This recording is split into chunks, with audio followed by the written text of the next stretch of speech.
որ չէ 5-10 տարի մեջ չենք ուզել այդ հարկերը վճարենք, նույն սպասարկման ոլորտի մասին է խոսքը, մյուսի մասով չէ։ Միևնույն ժամանակ մենք մեր պետությունից կպահանջենք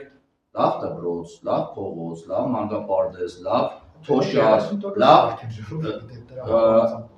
լավ թոշակ, լավ պաշտպանություն եւ այլ, Ժողովուրդ ջան։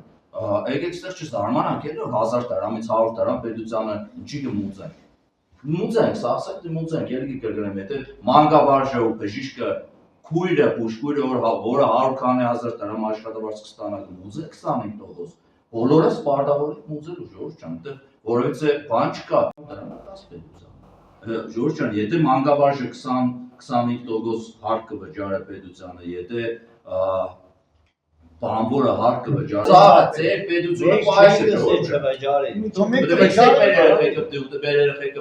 էլի ձեր երեխեքը մարը, Ժողովուրդ ջան։ Ես ցերն են որ նայեք։ Չեք տա ուրիշ։ Հաշվարկ կենես 40000 դրամ ցեք, ժամանակ 20000 կմուծեի, 40 կմուծեի, դե շատ չէ, 20000 Ժողովուրդ մենք քննարկում ենք օրենքը իրացես թայ հետաքրքրում, դե դիսկուսիայի մեջ ենք, դե ինչի է։ Գույկայարումը մի անգամ բացատրեք, մերոք կյանք էլի, հասկանամ, չէ՞։ Եթե դու 10000 դրամ փող կաշխատես, դե 1000 տաս պետության։ Մերոք վերջացնեմ, չէ, մերոք վերջացնեմ։ Նվազեցնում դրան։ նվազեցնում։ Առաջ 4% եք նվազեցնում, բայց 4% նվազեցնում ենք միայն ապրանքի ձեր բերման արժեքը։ Այսինքն ինչքան